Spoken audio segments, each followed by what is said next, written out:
As always, this detailed review is brought to you by BrainyBuyer.com. Shop smarter. Be a brainy buyer. So I'm looking at these two portable gas grills, the Charbroil Grill2Go X200 and the Weber Traveler Compact. Both seem decent, but I'm trying to figure out which one is better for me. Yeah, I've glanced at them too.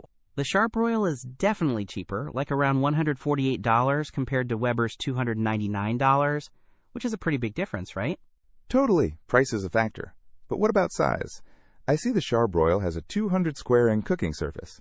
The Weber doesn't specify the exact cooking area, but it says it can cook up to 12 burgers or 15 sausages, feeding about 4 people. So it sounds like it might be a bit bigger, or at least more efficiently designed. Plus, it's designed to fit in most compact car trunks. Good point. Portability is key. The Charbroil weighs 20 pounds, but the Weber is a hefty 49. Exactly.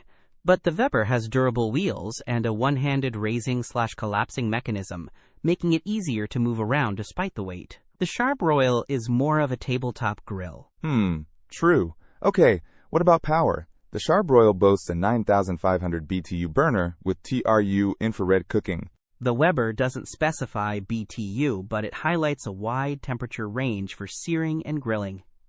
It also has porcelain-enameled cast iron cooking grates. These are known for good heat retention.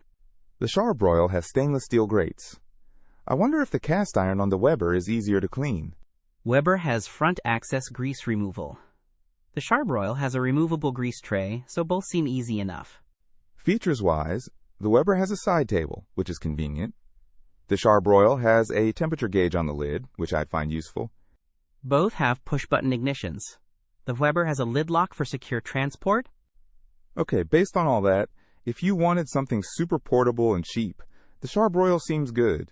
But if you want something a bit bigger, easier to move despite the weight, and with a side table, the Weber is the better choice, even with the higher price. I agree. It really boils down to what features are most important and how much you're willing to spend. For me, that Weber seems to take the cake. Don't miss out on our next in-depth review to help you make smarter purchasing decisions. Hit that subscribe button and the notification bell so you're always in the know.